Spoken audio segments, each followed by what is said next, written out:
Bismillahirrahmanirrahim. Assalamualaikum warahmatullahi wabarakatuh dan salam sejahtera. Apa khabar semua? Saya harap saudara-saudari sihat walafiat. Hari ini 17 Ramadan adalah hari umat Islam memperingati peristiwa nuzulul Quran, iaitu hari di mana Al-Quran diturunkan kepada umat manusia. Jadi di awal ucapan saya ini, saya nak mengucapkan selamat menyambut nuzulul Quran kepada semua umat Islam. Mudah-mudahan peristiwa nuzulul Quran yang disambut pada hari ini mengingatkan kita supaya sentiasa menjadikan Al-Quran sebagai panduan hidup kita. Saya juga mendoakan semoga umat Islam di negara ini dapat menjalani ibadah puasa dengan sempurna. Hari ini saya ingin memaklumkan kepada saudara-saudari semua mengenai perkembangan terkini pelaksanaan Perintah Kawalan Pergerakan Bersyarat atau PKPB yang bermula pada 4 Mei yang lalu. Alhamdulillah, saya lihat pelaksanaan PKPB telah berjalan dengan lancar dan teratur. Tidak berlaku kesesakan luar jangka di stesen-stesen pengangkutan awam, di dalam LRT, MRT, bas, restoran dan lain-lain. Nampaknya rata-rata rakyat mematuhi SOP yang ditetapkan. Sektor-sektor ekonomi juga telah mula dibuka. Mereka yang terkandas di kampung halaman atau di tempat-tempat lain telah mula balik ke rumah masing-masing. Pelajar-pelajar universiti yang terkandas di kampus juga telah pulang ke pangkuan keluarga masing-masing. Alhamdulillah. Ramai dalam kalangan saudara-saudari juga telah mula bekerja. Sehingga hari ini, dianggarkan seramai 6.64 juta. 6.64 juta atau 43.6% pekerja telah kembali bekerja. Saya jangkakan jumlah ini akan meningkat dalam tempoh beberapa minggu yang akan datang. InsyaAllah dengan peningkatan jumlah pekerja yang kembali bekerja dalam pelbagai sektor industri dan perniagaan, kegiatan ekonomi negara kita akan dapat digerakkan semula. Yang bekerja akan dapat gaji. Yang berniaga akan beroleh pendapatan dan keuntungan. Dan hasil pendapatan ini boleh dibelanjakan dalam sistem ekonomi kita yang akhirnya menjana pertumbuhan ekonomi negara. Saya nak mengucapkan terima kasih kepada kerajaan-kerajaan negeri yang telah memberikan kerjasama kepada kerajaan persekutuan dalam usaha untuk membuka semula sektor-sektor ekonomi di negeri masing-masing. Saya juga bersyukur kerana kes-kes baru COVID-19 kekal rendah dan terkawal. Kadar kesembuhan juga tinggi. Sehingga 9 hari bulan Mei, seramai 4,929 atau 74.8% pesakit telah sembuh. Saya nak mengucapkan jutaan terima kasih kepada semua doktor, jururawat dan semua petugas kesihatan yang telah bersama-sama membantu merawat kesemua pesakit ini sehingga mereka ini sembuh. Saya juga nak berkongsi satu berita baik dengan saudara-saudari sekalian. Dalam satu kajian yang dilakukan oleh sebuah agensi pendidikan yang berpengkalan di Singapura, Malaysia berada di tangga keempat.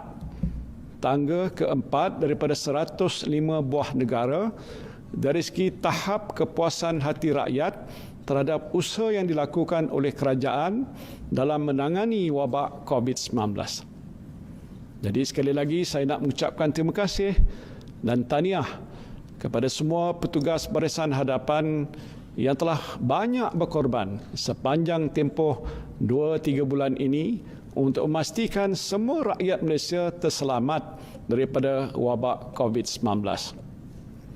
Saya juga nak merakamkan ucapan terima kasih kepada saudara-saudari sekalian, seluruh rakyat Malaysia dari Perlis hinggalah ke Sabah yang sentiasa berdisiplin untuk mematuhi arahan PKP dan PKPB sehingga memudahkan para petugas barisan hadapan kita menangani krisis ini.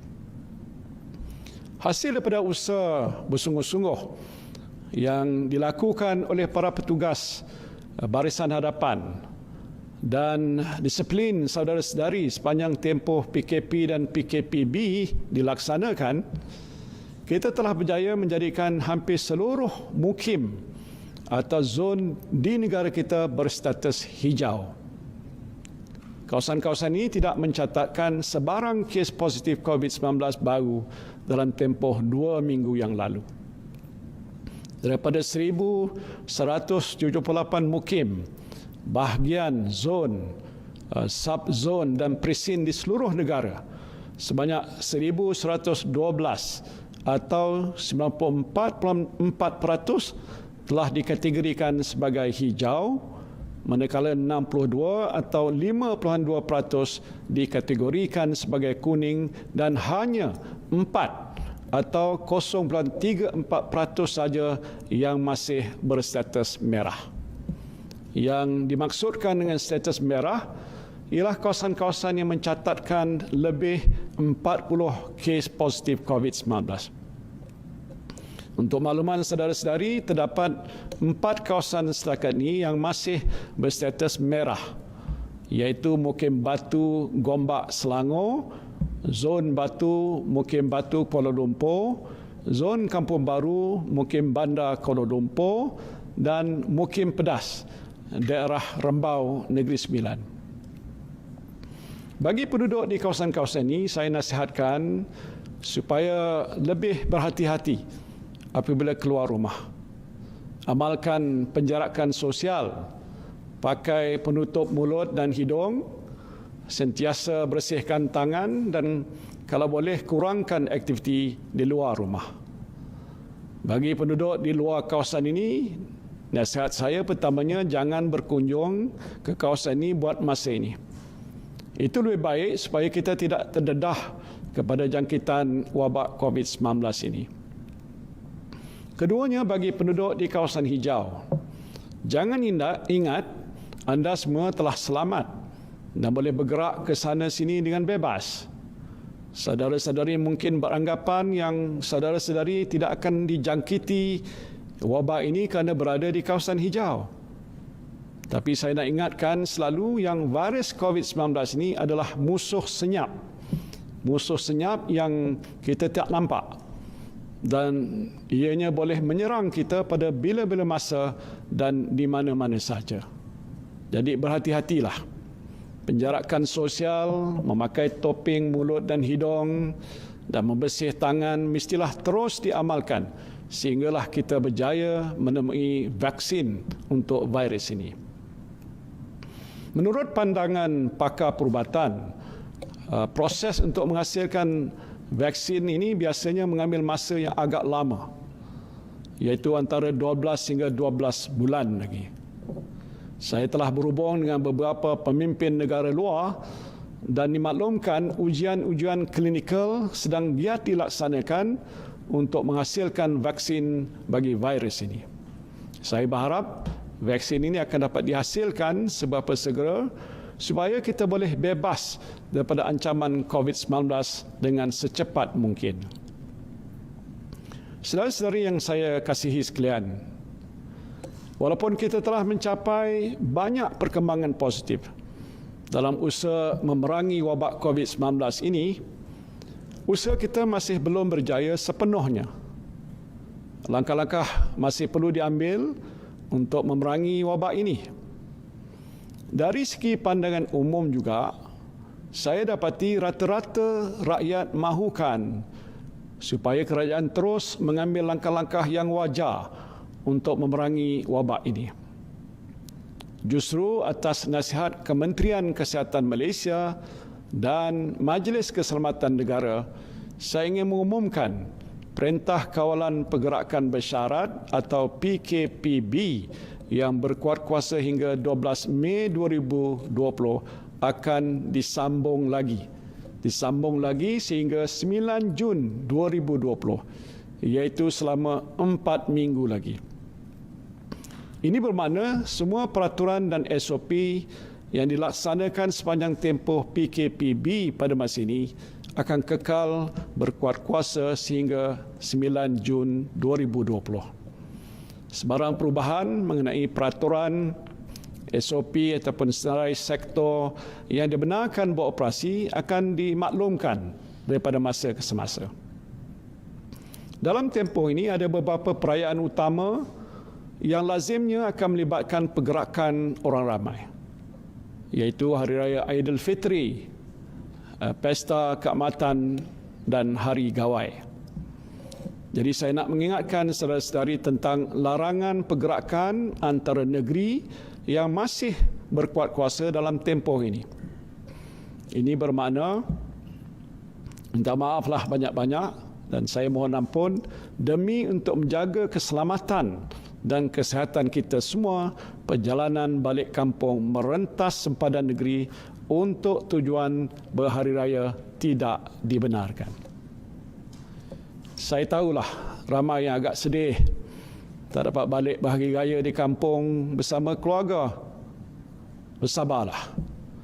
Bila keadaan kembali pulih sedikit masa lagi, saudara-saudari bolehlah balik ke kampung halaman menziarahi ibu bapa dan sanak saudara. Stesen-stesen TV dan radio bolehlah mainkan lagu Dendang Perantau sekali sekala. Kalau dimainkan selalu, saya pun berasa sayu juga. Mainkanlah lagu-lagu hari raya yang boleh menceriakan suasana. Saya tengok dalam YouTube ada lagu Nyanyi Kelik Lawe. Ini orang Kelantan. Lagu ini pun okeylah. Tapi ini tidak bermakna kita tak boleh menyambut perayaan Aidilfitri, Pesta Keamatan atau Hari Gawai. Ziarah menziarahi dibenarkan dalam kalangan jiran terdekat dan keluarga yang tinggal dalam negeri yang sama dengan had maksimum 20 orang pada satu-satu masa. Jadi tak perlulah buat jamuan besar-besaran ataupun rumah terbuka. Setiap keluarga hendaklah mematuhi SOP kesihatan seperti penjarakan sosial, pemakaian penutup mulut dan hidung dan amalan kebersihan kendiri seperti penggunaan hand sanitizer sepanjang sambutan perayaan ini, dan pastikan rumah sentiasa bersih, basuh pinggan mangkuk, sudu garpu, periuk, belanga dan lain selepas digunakan untuk menjamu tetamu yang hadir. Kementerian Kesihatan juga menyarankan agar saudara-saudari elakkan daripada berada di tempat yang sesak atau tempat yang tertutup. Kalau nak bersembang dengan tetamu pun jarak-jarakkanlah sedikit. Tak perlulah duduk terlalu rapat. Mengenai solat berjemaah di masjid, termasuklah solat Jumaat, Jabatan Kemajuan Islam Malaysia sedang memperhalusi tata cara ataupun SOP tertentu yang boleh diamalkan oleh para jemaah. InsyaAllah selepas SOP ini dimuktamadkan dan dipersembahkan kepada Kebawah Duli Yang Maha Mulia Seri Paduka Baginda Yang di-Pertuan Agong dan Raja-Raja selaku Ketua Agama Islam Persekutuan dan Negeri-Negeri untuk diperkenankan, kerajaan akan mengumumkan kebenaran untuk bersolat jemaah di masjid. Saya tahu ramai umat Islam yang rindu untuk kembali ke masjid, terutamanya untuk mendirikan solat Jumaat, solat tarawih, solat 5 waktu dan sebagainya. InsyaAllah kita doakan keadaan akan bertambah baik. Tambahan pula telah banyak kawasan-kawasan hijau di seluruh negara. Dengan pelaksanaan SOP yang teratur, saya percaya masjid-masjid di kawasan ini telah bersedia untuk dibuka kepada ahli-ahli karya. Berikan sedikit masa pada pihak berkuasa agama Islam untuk memperhalusi SOP yang berkaitan. InsyaAllah dalam masa terdekat ini kita boleh menunaikan ibadat kita dengan lebih sempurna dan syiar Islam akan bersinar semula. Begitu jugalah dengan gereja-gereja dan rumah-rumah ibadat bagi penganut agama Kristian, Buddha, Hindu, Sikh dan lain-lain. Kerajaan juga akan mengumumkan SOP tertentu untuk membolehkan saudara-saudari yang beragama bukan Islam mengerjakan ibadat di rumah ibadat masing-masing. Mengenai perjalanan rentas negeri, saya diberitahu ada pasangan suami isteri yang tinggal berjauhan atas urusan kerja. Misalnya suami bekerja di Perlis, isteri di Johor. Oleh kerana larangan perjalanan rentas padan negeri, ada suami yang dah tak jumpa anak dan isteri selama lebih 2 bulan. Jadi saya nak mengumumkan, kita berikan kelonggaran pada pasangan suami atau isteri ini untuk melakukan perjalanan rentas sempadan negeri bagi tujuan berjumpa dengan keluarga. Bagi yang melibatkan perjalanan rentas negeri Sabah dan Sarawak, saya juga mohon supaya kerajaan negeri Sabah dan Sarawak memberikan kelonggaran yang sama. Permohonan boleh dibuat melalui aplikasi Gerak Malaysia ataupun hadir sendiri ke Balai Polis yang berdekatan. Mengenai isu bayaran bantuan prihatin nasional, saya dengar ada rungutan daripada orang ramai yang gagal menerima bayaran ini atas pelbagai sebab. Antaranya ialah kerana maklumat yang diisi tidak lengkap. Ada juga permohonan yang ditolak kerana dalam rekod menunjukkan pendapatan melebihi syarat kelayakan. Tetapi mereka sebenarnya telah hilang pekerjaan dan hilang sumber pendapatan. Ada juga antara yang mohon adalah pelajar yang telah menerima bantuan BPN bagi kategori pelajar. Jadi permohonan mereka untuk mendapatkan bayaran BPN bagi kategori bujang pastinya ditolak. Ini adalah antara sebab-sebab permohonan ditolak. Dan mengambil kira semua perkara ini, Yang Berhormat Menteri Keuangan telah bersetuju untuk melanjutkan tempoh rayuan permohonan BPN sehingga 31 Mei 2020. Selain menghantar email, para pemohon yang mana permohonan mereka tidak diluluskan boleh hadir sendiri ke kaunter-kaunter LHDN untuk membuat rayuan bermula daripada Isnin 11 Mei 2020. Bagi tinggi-tinggi yang bercuti esok, bolehlah pergi ke kaunter LHDN pada hari Selasa 12 Mei 2020. Saya tak berjanji semua rayuan boleh diluluskan. Tetapi mana-mana rayuan yang memenuhi syarat dan munasabah, insya-Allah boleh diluluskan. Saya juga nak maklumkan, semalam kerajaan telah meluluskan 2.3 juta permohonan BPN, termasuk permohonan baru dan rayuan yang melibatkan jumlah perbelanjaan sebanyak 1.7 bilion ringgit. Dengan kelulusan tersebut, jumlah penerima BPN setakat ini ialah 10.6 juta orang yang melibatkan bayaran berjumlah 11 bilion ringgit Malaysia. Saudara-saudari yang saya kasihi sekalian, kita telah cuba melakukan yang terbaik dalam usaha untuk memerangi wabak COVID-19. Usaha kita ini telah menunjukkan petanda kejayaan. Tapi saya nak menasihatkan supaya kita jangan alpa. Kita masih di peringkat awal pelaksanaan PKPB. Dengan jumlah orang ramai yang mula keluar dari rumah untuk bekerja semakin meningkat, risiko jangkitan juga turut meningkat. Jadi beberapa minggu ke hadapan ini agak kritikal bagi kita. Hasil pelaksanaan PKPB hanya dapat dilihat dalam tempoh beberapa minggu lagi. Jika berlaku peningkatan kes yang ketara dalam tempoh ini, kerajaan mungkin akan terpaksa melaksanakan perintah kawalan pergerakan diperketatkan ataupun PKPD bagi kawasan-kawasan yang terjejas. Kita nak elakkan perkara ini daripada berlaku. Oleh sebab itu, saya nak merayu pada saudara dan saudari semua supaya patuhilah SOP yang ditetapkan oleh kerajaan. Bukan susah. Mudah saja, elakkan tempat yang sesak, amalkan penjarakan sosial, pakai penutup mulut dan hidung, sentiasa basuh tangan ataupun gunakan hand sanitizer. Selain itu, keluar rumah hanya jika perlu saja. InsyaAllah kita berdoa mudah-mudahan kita akan berjaya memerangi wabak COVID-19 bersama-sama.